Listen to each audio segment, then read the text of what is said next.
Welcome back to Final Fantasy XIV, where we currently are in Ala Mhigo to continue our healer role quest for Endwalker. And yeah, apparently the people the relatives of former members of the Skulls, the Crania Lupi, are high-risk targets for turning into blasphemies. And we want to see what we can do about that. Here to see Commander Alden, I take it. This way, please.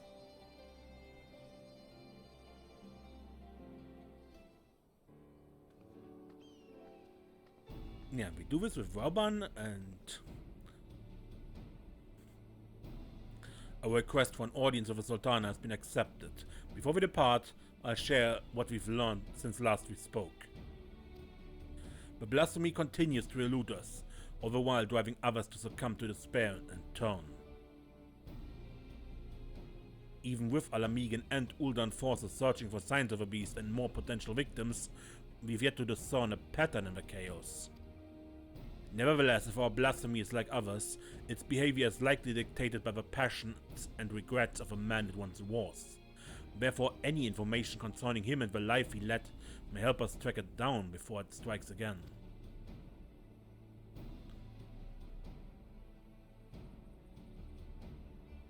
We don't want people to shun the families of the Skulls any more than they already are, but the fact remains that the vast majority of the beasts have been born from them. They're the ones at greatest risk of turning, without question. Fodorla concerns me too. She came close to transforming once before, so I think it might be best if we keep her out of this after all.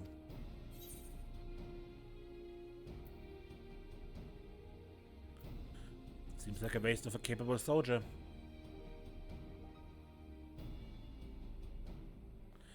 I'm inclined to agree with Desiree. She was able to resist the transformation and has shown no signs of succumbing since then. If she wants to do her part, I say we let her.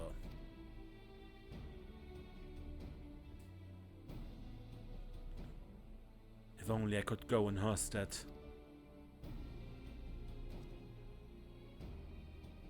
Actually, I was hoping you'd come with us to meet the Sultana. I believe she would benefit greatly from your understanding of the struggles our people face. You'd gain from the experience too. But she's not the sort to brandish a sword and charge into battle. You'll soon discover she's a champion of her own arena, as brave as any warrior.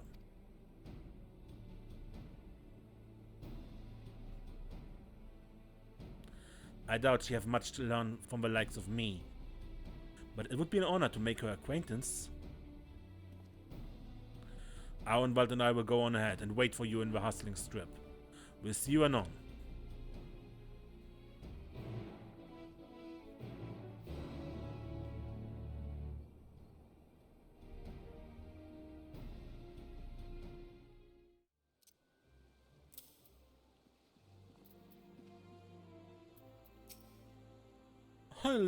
I only let her out of my sight for a moment. It's the first time I've been back here since I'm discharged myself from the infirmary without telling anybody, mind. I must remember to stop by and offer my thanks and an apology. Master Babashan was just telling us that Nanamo, or should I say Lady Delira, has gone on another of her jaunts about the city. Though it's not my place to question her Grace's judgment, I do wish she had consulted me before running off on her own. And perhaps I'm overthinking it, but it's unlike her to keep guests waiting. If I may say so, sir, with blasphemies appearing throughout the lands, it's a dangerous time to be going for a stroll. I suspect that may be the very reason. She wishes to see for herself how the citizenry fare in these trying times. Even so, it's downright reckless.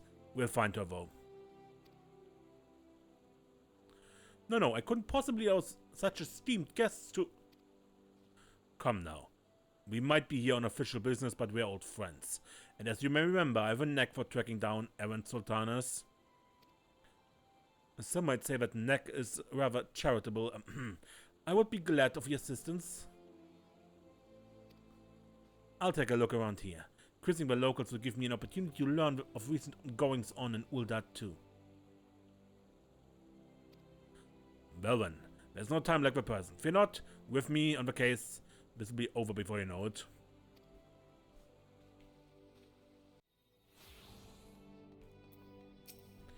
It's been some time since I last combed these streets for young Lilira. As a matter of fact, Papasha and I would compete to see which of us could find her first. As I recall, most of the contests ended in my favor. The trick, you see, is to look past the disguise and pay attention to the gestures and mannerisms. The tiniest movement may give her away. Come, I'll show you how it's done. Follow Raubahn's lead and try not to fall behind. Follow my lead.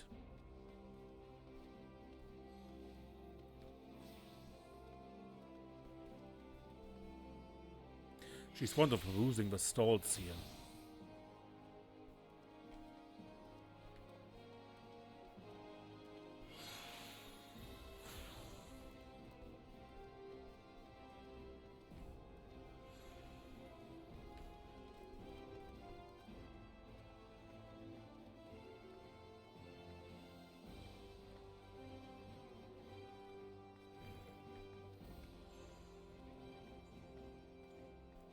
If she's not here, where could she be? What if she's been abducted?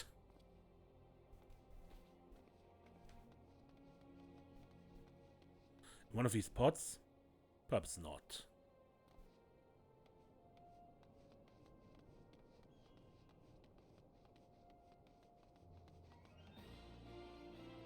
I've never known her to be this elusive.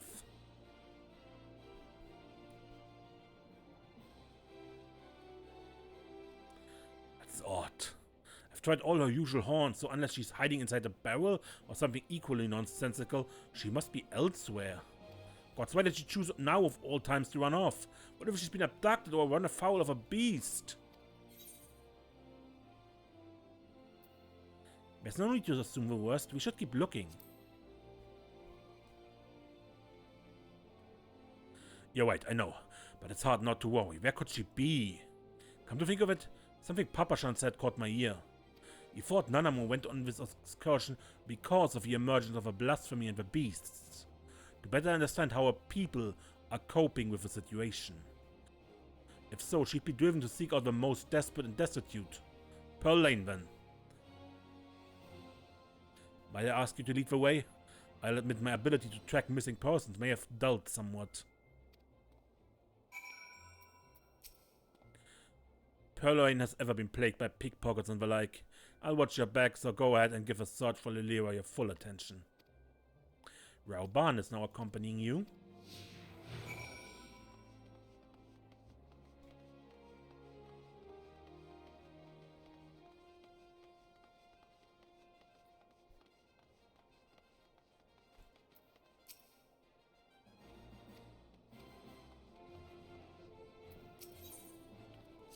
While it may not be immediately obvious, conditions here have improved considerably of late. Her Grace continues to support the rebuilding effort in Giabania, which has led to the creation of jobs for many of the locals, both here and on the other side of Belsar's wall.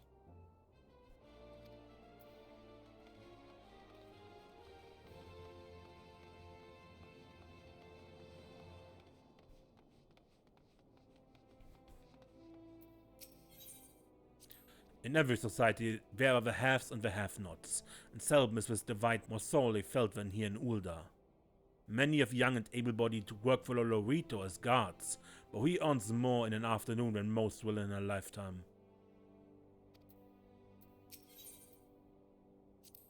Some say money can't buy you happiness, but they've never tried living without it. Those who call Pearl Lane home never had the luxury of choice. The city's poorest live here, and as such are at greater risk of turning. Knowing this, I expect Lilira came to learn from their plight.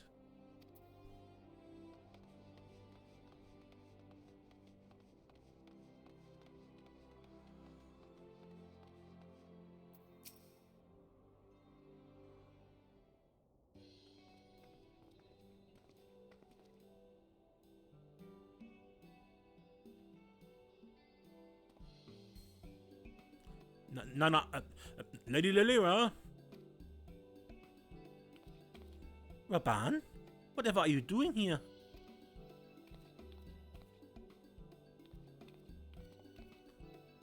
And Desiree too?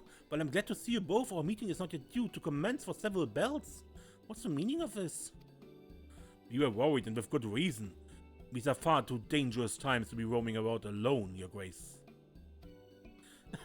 Some things never change, but I assure you, I'm quite capable of looking after myself in my own city of all places. More importantly, I wish to observe firsthand how the people have been faring of late, but I might be better prepared to participate in our discussion later. But I have finished. You will be comforted to hear. Then pray allow us to escort you to more amenable surroundings. Would you care to ride on my shoulder? Certainly not. You've already attracted more than enough attention.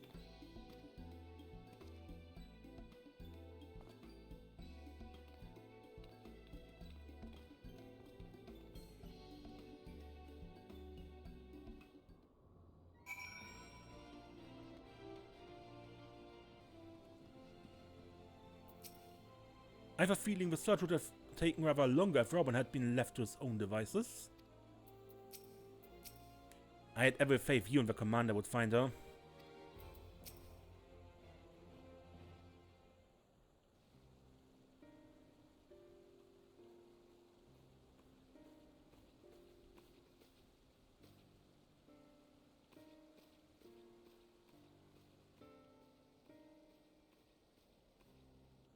I thank you all for making the journey here during these difficult times. And it's my pleasure to properly make your acquaintance. On behalf of the people of Eorzea, allow me to express my sincerest gratitude for your continued dedication to our cause. With respect, Your Grace, I'm just a soldier. Was a soldier. Still, I say, Commander Alden would not make such a distinction, and neither will I.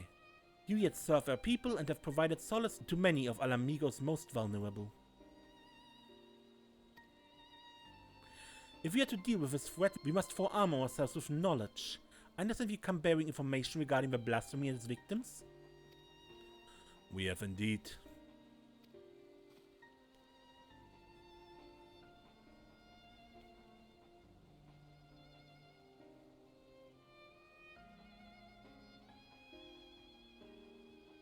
Hence the need to locate families of Crania-Lupi members who have fled to Fanalan.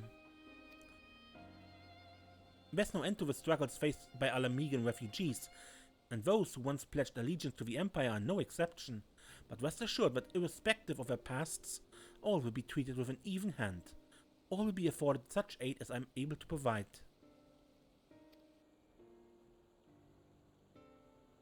Magnanimous as always, Your Grace. If I may be so bold, I've got a question.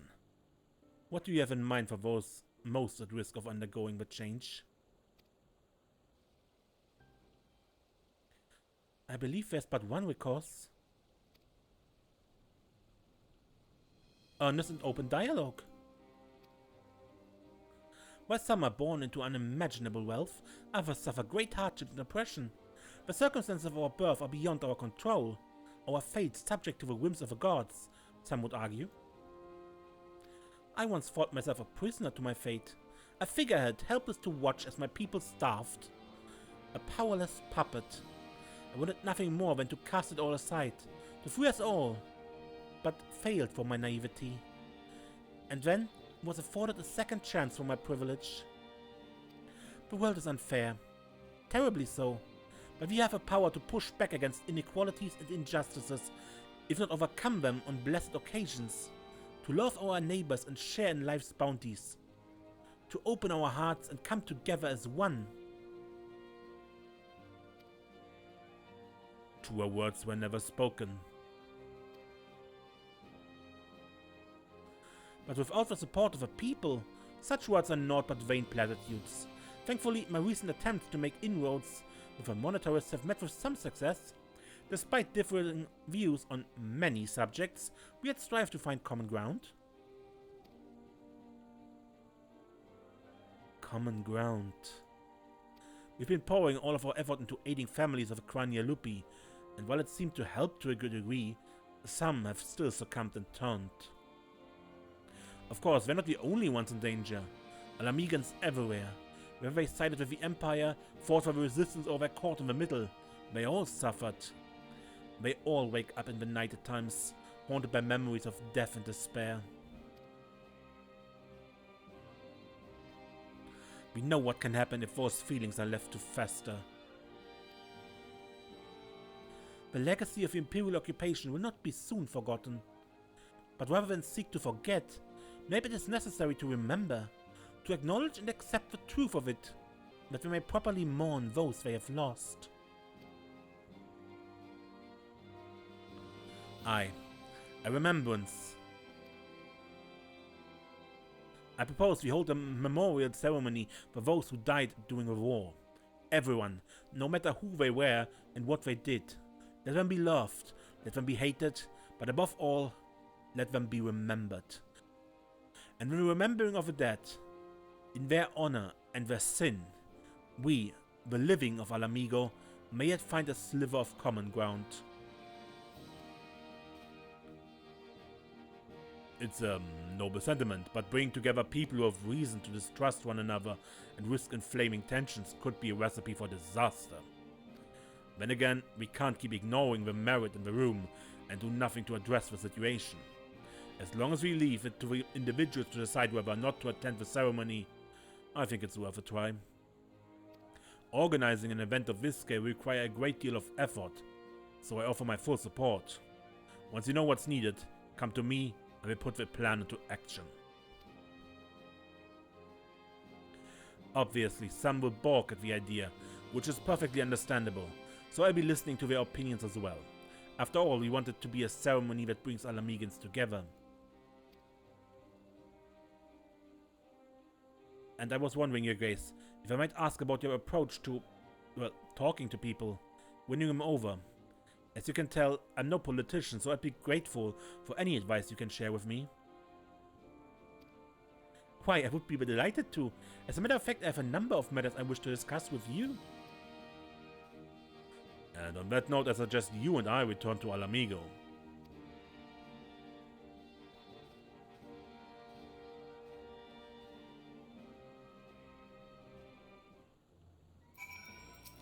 I wonder what Abba and Ollie would say if I could tell them I had a chat with Sultana. Can't hardly believe it myself. The relationship between Ulda and Ala Mhigo is one which I cherish deeply. It's imperative that we coordinate our efforts in facing this crisis. To see the Sultana grow to become such a capable and compassionate leader brings a tear to my eye. Still haven't done the Paladin quest.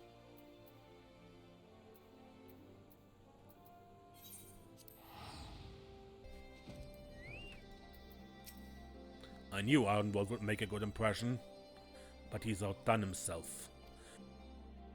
Not only has he found a new avenue in life to explore, he's taken to it with considerable aplomb. And while his proposed memorial ceremony is bound to have its detractors, I have faith that many will come around. Not all, but enough, I pray. For our part, we must stand at the ready for whatever may occur. I shall send word if there are any developments.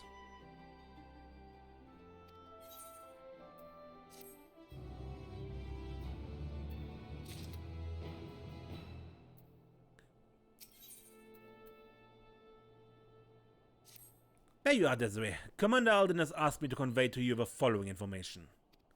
At present, we are looking into reports of missing relatives of Akrania Lupi. With the cooperation of the Silver Griffins, we are currently searching for any clues as to their whereabouts. Thanks to the concerted efforts of Raganfried and the others, the general public has been willing to cooperate with our investigation. Though many still harbor feelings of distrust for the collaborators and their kin, they've grown more receptive to our cause on the whole. Arenvald's been making steady progress in preparing for the memorial ceremony. He plans to host a meeting between the various community leaders to go over the finer details. In fact, he was wondering whether you could assist in delivering the invitations. If you can spare the time, you should be able to find him in the Mercantile District. Anyway, that's all for now.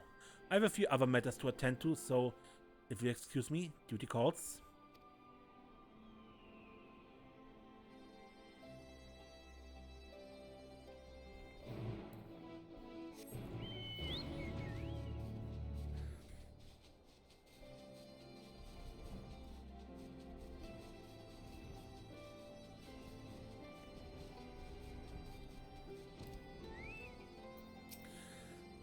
Thanks for coming. It should come as no surprise that planning a memorial ceremony for the whole bloody nation would keep a man busy, but by Ralga, that is something else. The hardest part's been gathering information on those who died in the war, especially when it comes to the skulls and other conscripts, and they're the ones we need to treat most carefully. If we don't acknowledge the crimes of their kin and all their painful truth, then we do a disservice to the victims living and dead. But if we let people paint them as monsters who did monstrous things we believed we should never do, then we perpetuate a different, but no less dangerous lie. As for preparing the event itself, I'll be holding a meeting with the members of each of the settlements around Giabania.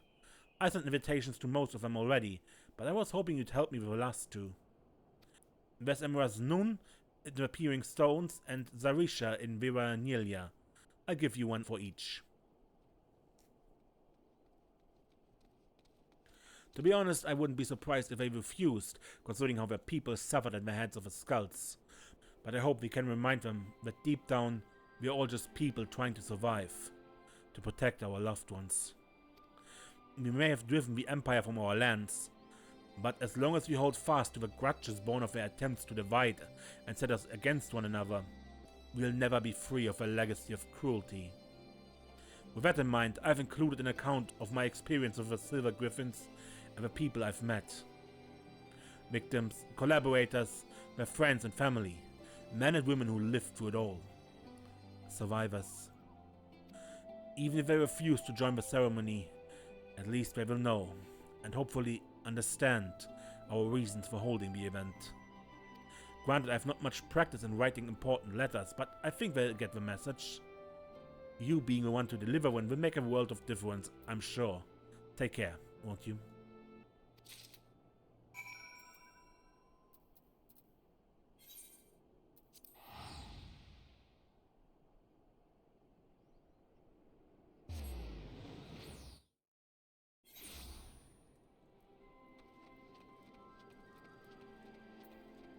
Emrys Nun. Greetings, friend. It has been too long since last we spoke. What brings you to my village?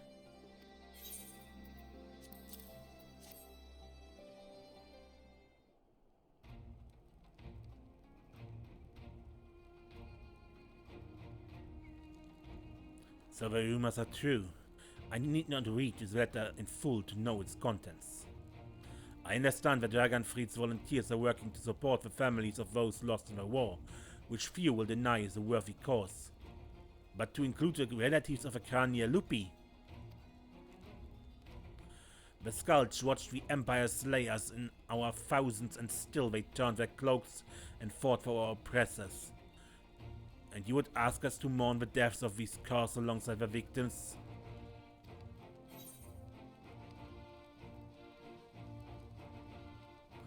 You have every right to be angry and to refuse. Arenvald wishes only that you read his account before coming to a decision.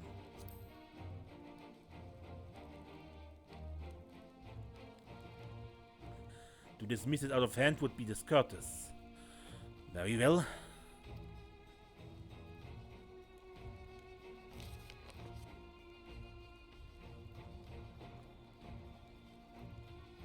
Family. As Nun, my tribe is my family, and I know all too well the responsibility that brings. I would do anything to protect them. Anything.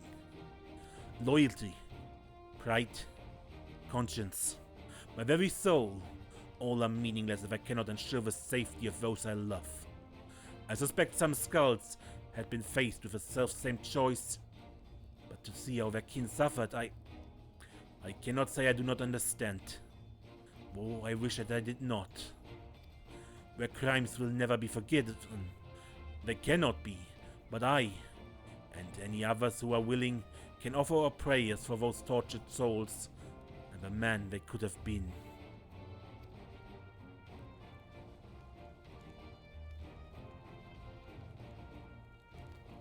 I accept the invitation, not on behalf of the Am tribe, but as Emrys Nun.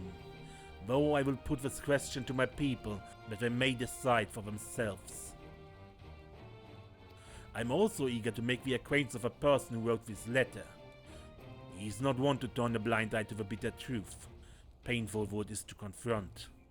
The meeting will be a perfect opportunity to take his measure.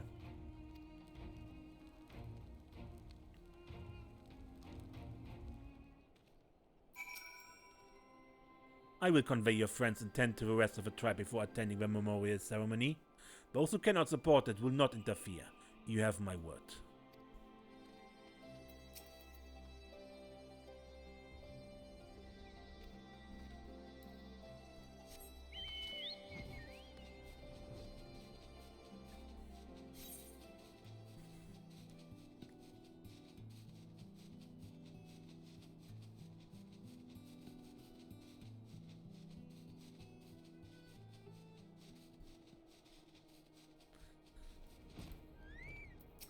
Welcome. To what do we owe the pleasure of your visit?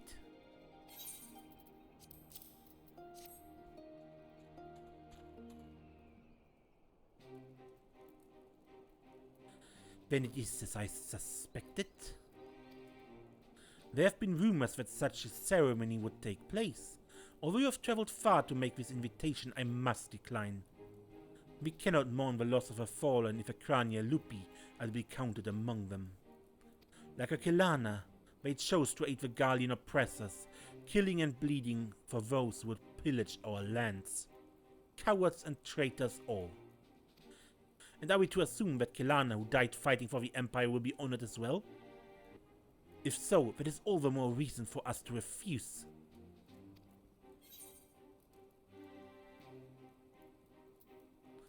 That's your right, and no one will say otherwise. I come only to present a letter, and ask that you read it in full.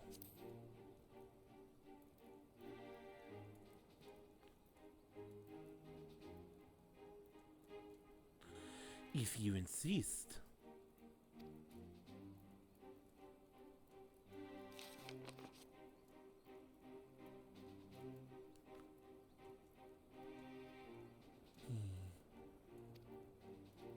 No one was spared suffering in the occupation. Not the resistance, not the collaborators, not the families of both. No one. But so many would die in shame and ignominy, having sold their souls only to lose everything, is a tragedy and a lesson. If they are forgotten, then the lesson of their folly is forgotten.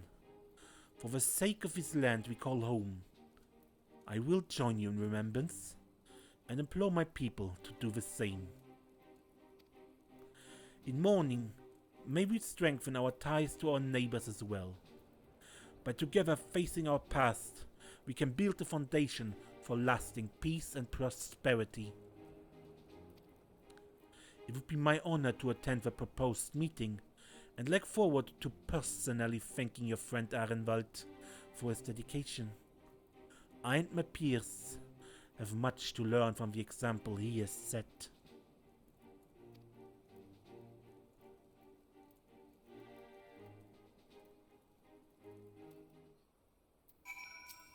Would I be correct in guessing your friend does not often scribe such letters? I could not help but notice he has foregone the usual platitudes and fanciful phrasing. His directness was most refreshing.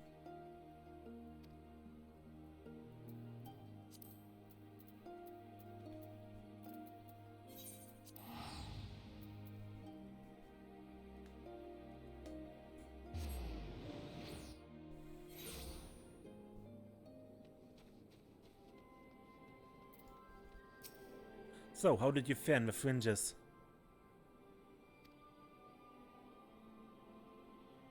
They said that about me? It's rare for me to get such glowing praise, especially from renowned leaders like Zarisha and Emiraz Noon. More importantly though, they agreed to attend the meeting. I've got you to thank for that.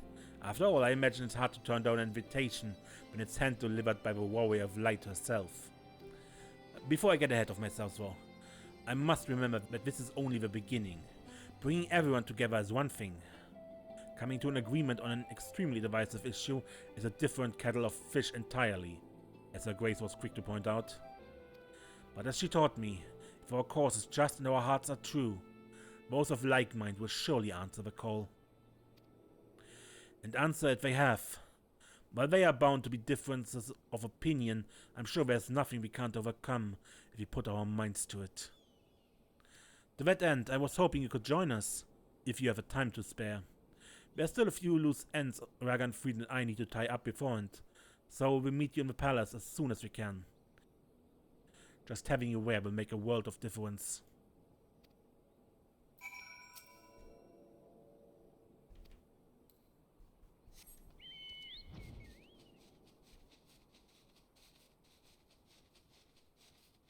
Pretty sure I lost the voice.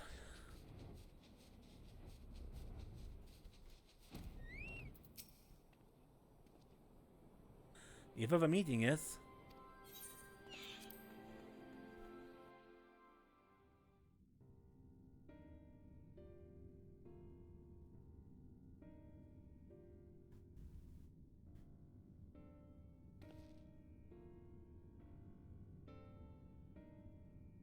So while we all agree upon the importance of the ceremony, we recognize that the inclusion of a Kranya-Lupi will be distressing for many.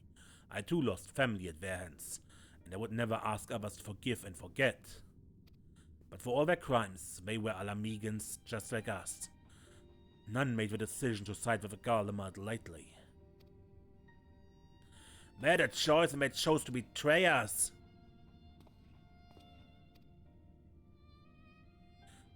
Who among us has not made difficult choices for kith and kin? And do not forget that Fordola chose to stand between us and the Primal. What does that have to do with it?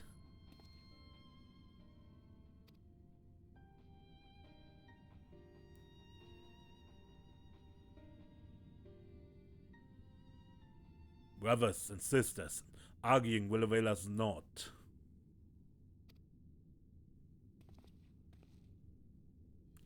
The fate of Ala Mhigo rests on my shoulders and yours, on those of every man, woman and child that calls these lands home.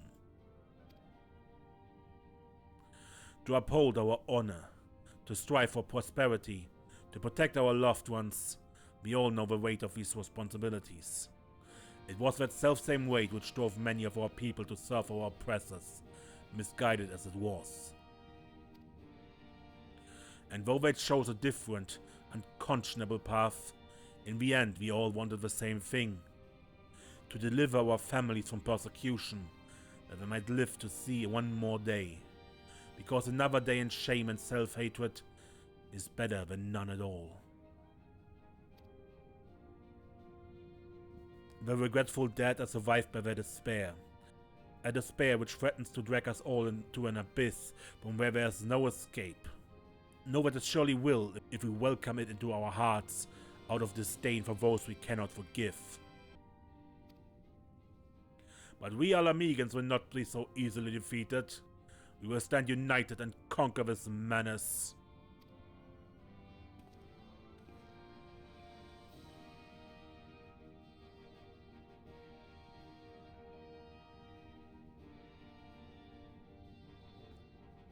Every Ala Mhigan who fought and died did so in the hopes that one day we would be free. And we are free. We are free. By the blood of our fallen brothers and sisters, we are free. Free to lock away the pain and pretend it has no power over us, until it festers and takes us in our beds. And free to lay it bare and let it breathe, to acknowledge and to mourn our people at their best and their worst. The past is ours to bear, all of it, for ourselves and for future generations, so that they needn't suffer like we did.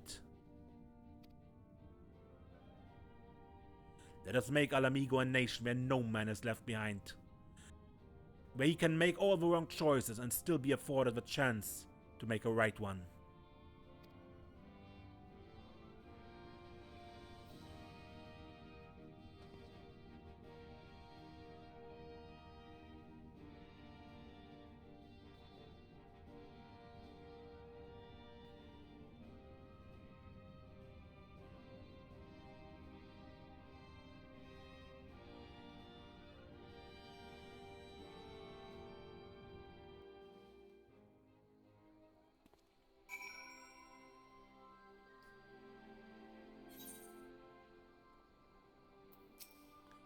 That went better than any of us could have hoped.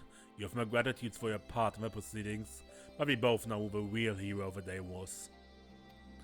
This was all Arenvald's idea. It was his words that finally went over the naysayers. Now that we have a community leaders on our side, we should have a much easier time convincing the rest of the citizenry. Of course, holding the ceremony is by no means our final objective. No matter what we say, some will refuse to attend. It is my hope, however, that it will still serve to provide a measure of closure for us all, and to ease the plight of the vulnerable and ostracized.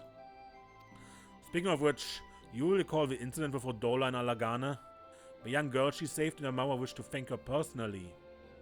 Considering what happened last time though, I have reservations. It would be a valuable opportunity to present the former skull in a more positive light. On the other hand, I don't need to tell you how unpredictable she can be, and that's before taking her echo into consideration.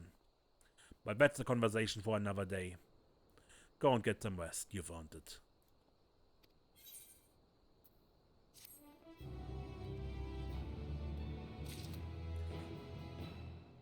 Alright, and with that I end this episode. Until next time, when we continue the Rolequest, mace and don't get lost.